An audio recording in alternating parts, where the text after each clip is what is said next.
My wife cheated on me with her coworker, and when I found out she had secretly sold our family home for $350, $0 to settle her own debts, I discovered she had been planning to divorce me and split everything, including the millions I built from my startup, while I was clueless, and now she's threatening to take everything in court.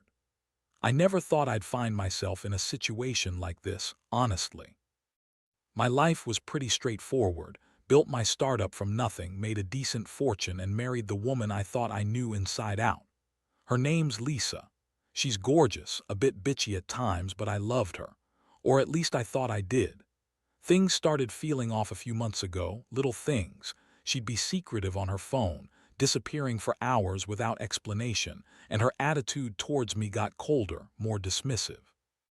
I brushed it off, told myself she was stressed, busy with work, or maybe just tired. But deep down, I had this gnawing feeling that I was missing something. Then came the day everything exploded. It was a typical Tuesday. I was working late at the office when I got a text from an unknown number. It was a picture, a blurry shot of Lisa in a bar, laughing with some guy I didn't recognize. My stomach dropped. I stared at the phone, unable to believe what I was seeing.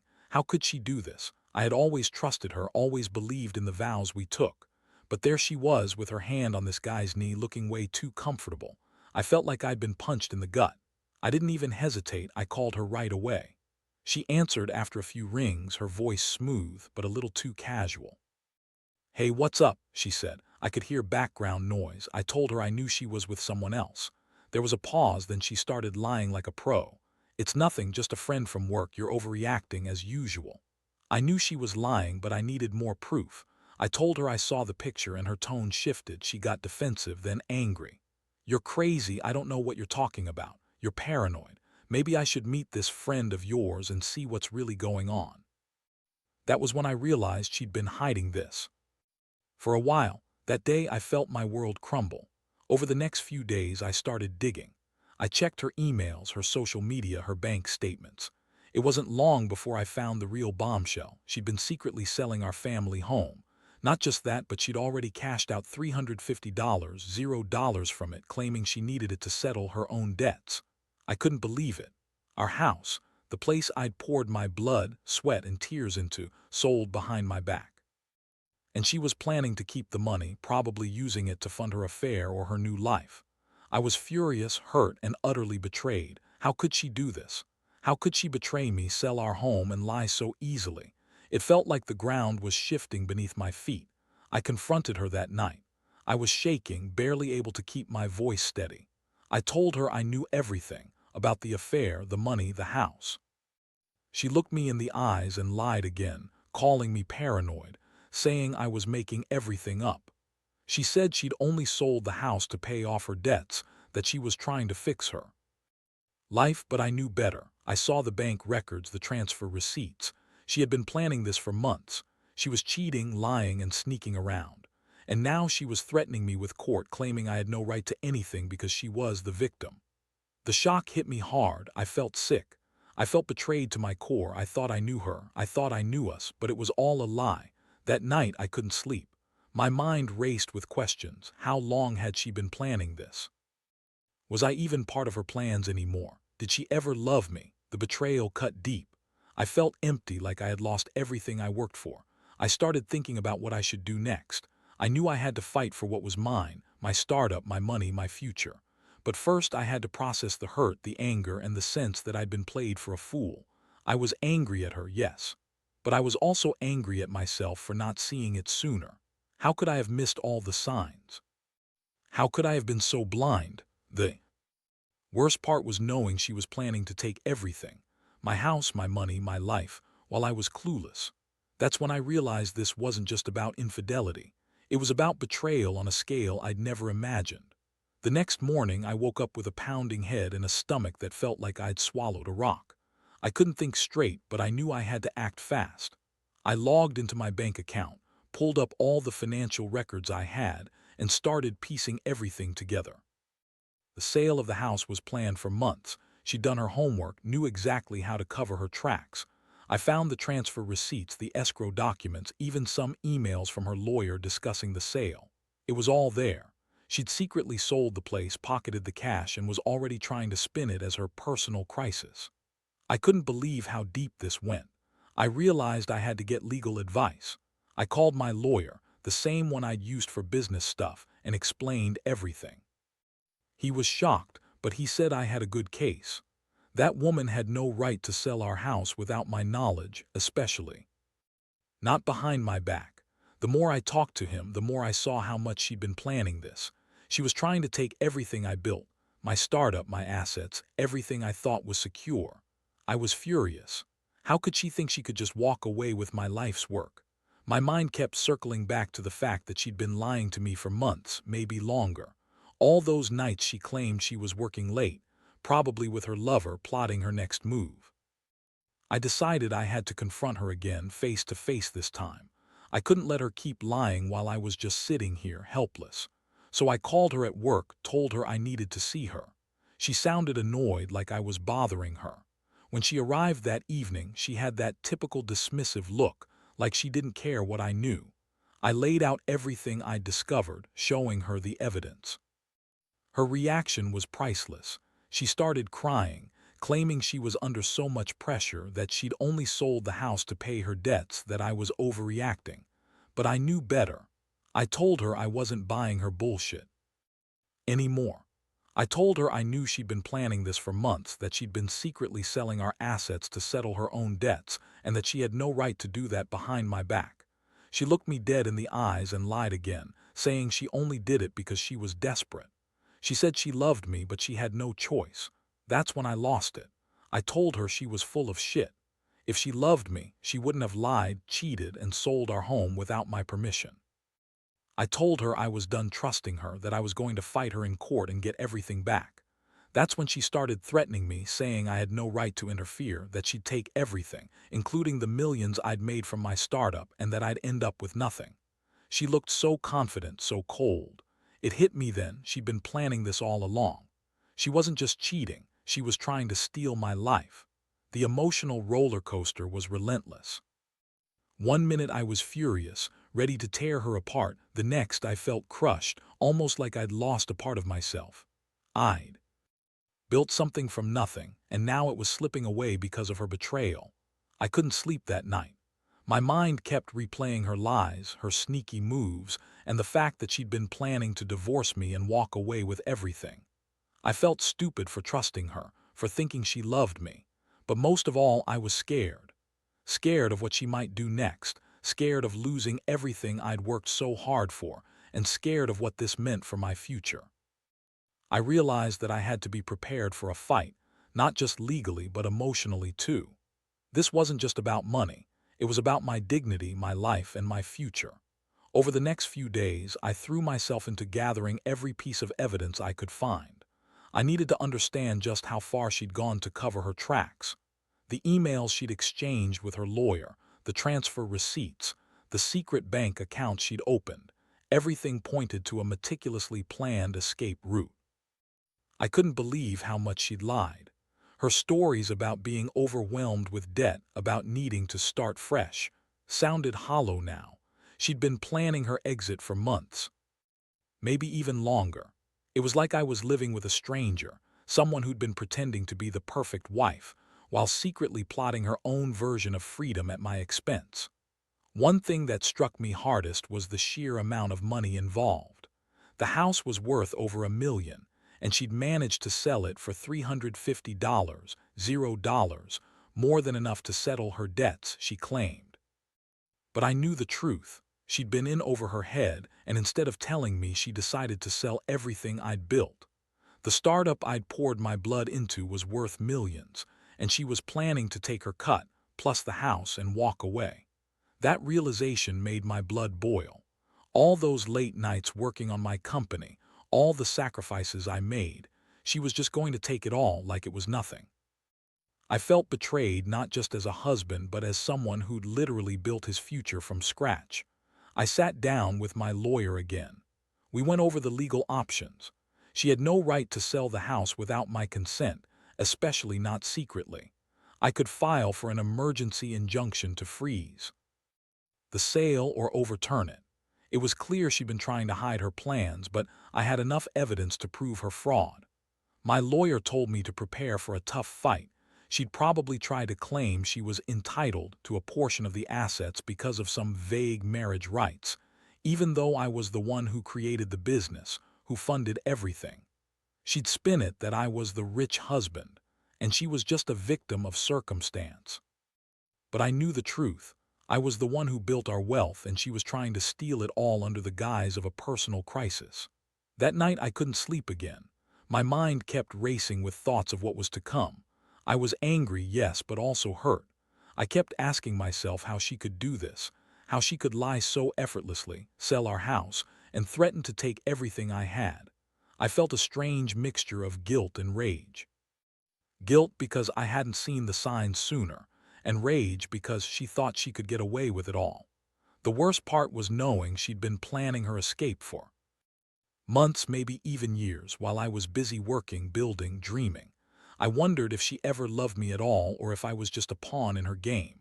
I looked at the photos of us from happier times, and it felt like I was staring at a stranger. The betrayal ran so deep, I wasn't sure how I'd ever trust anyone again. But amid all the chaos, I realized I had to be strategic. I couldn't let her walk away with my life's work, not without a fight. I started reaching out to other professionals, financial advisors, forensic accountants, anyone who could help me trace her assets and uncover everything she'd hidden. I also knew I had to get ready for the court battle ahead. This wasn't going to be easy, especially with her throwing accusations and lies.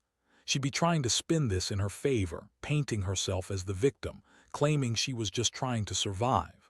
But I had the truth, and I was determined to fight for what was mine.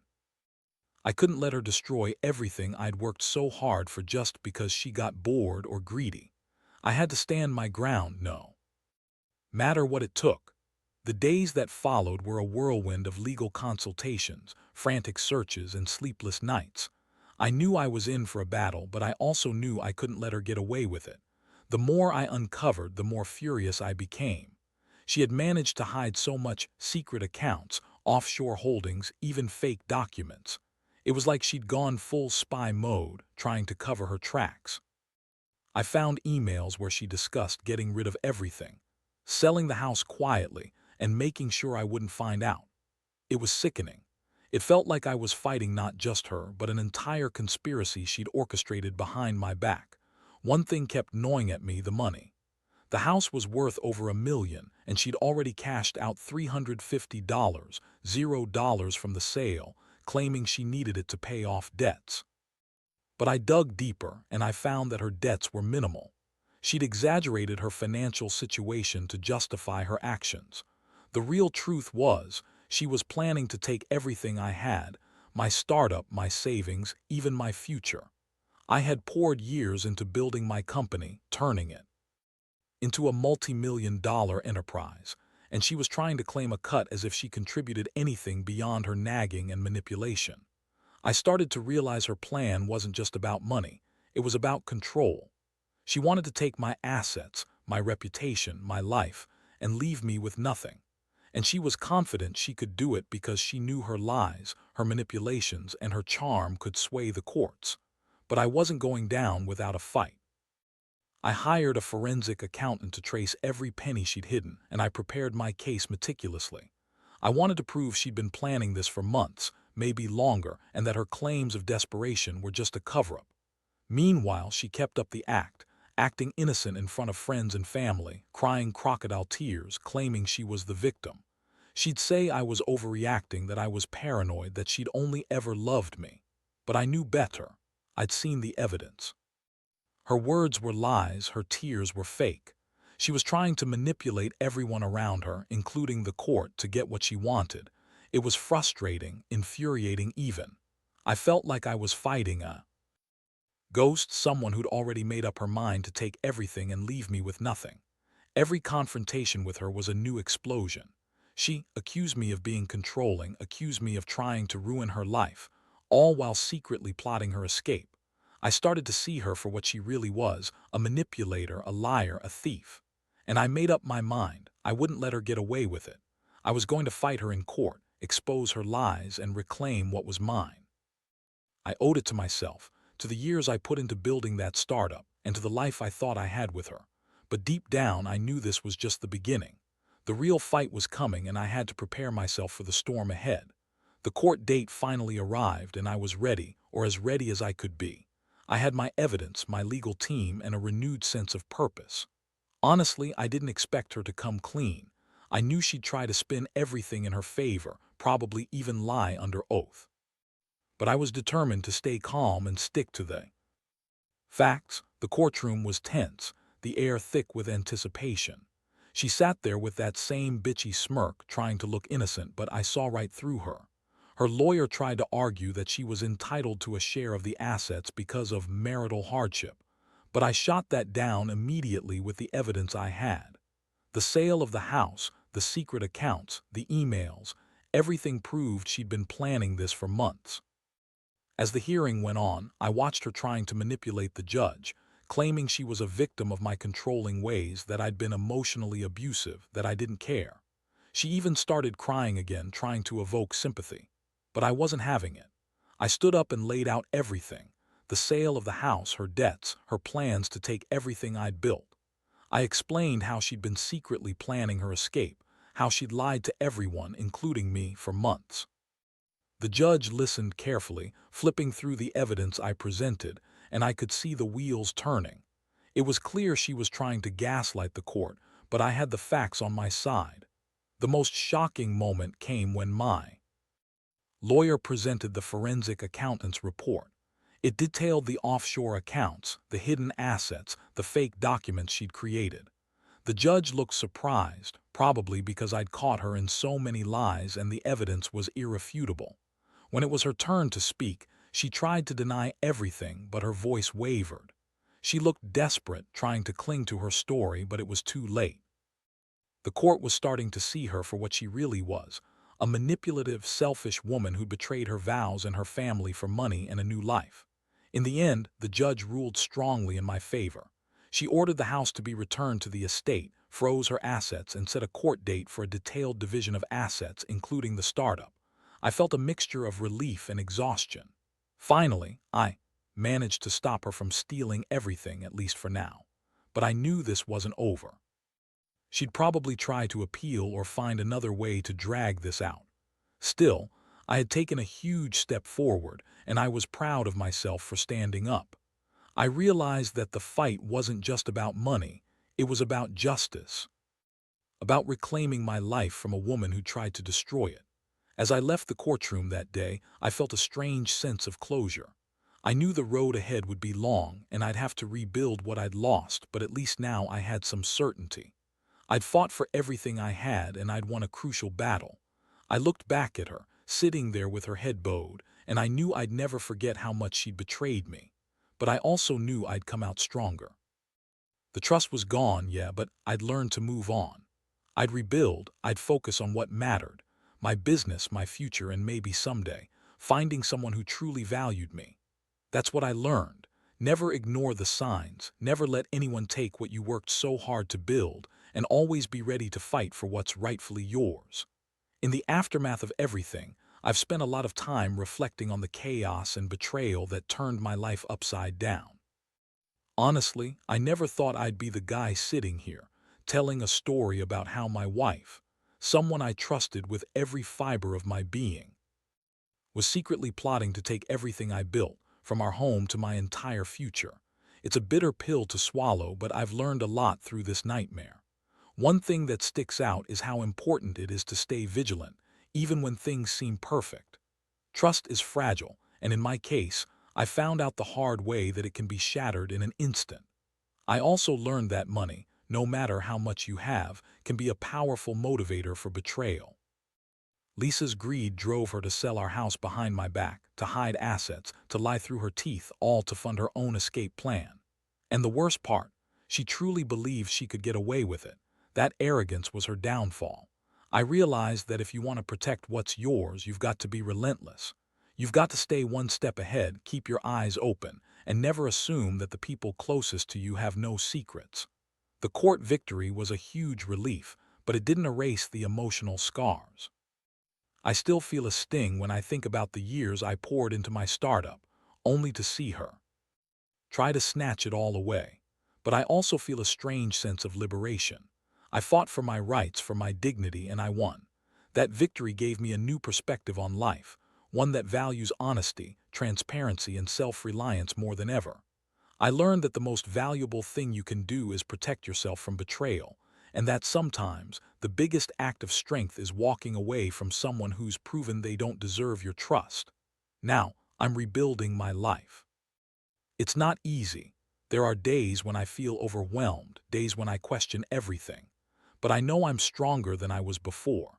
I've come through the fire, and I've learned that the true measure of a man isn't how he handles success, but how he handles betrayal. I want others who might be in a similar situation to know this.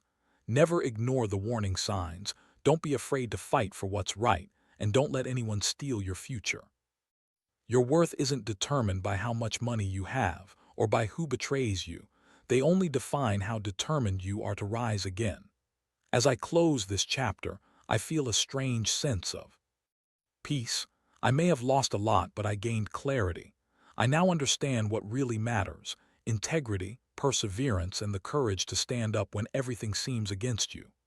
Life goes on, and so will I. I'll keep building, keep fighting, and most importantly, I'll keep trusting myself.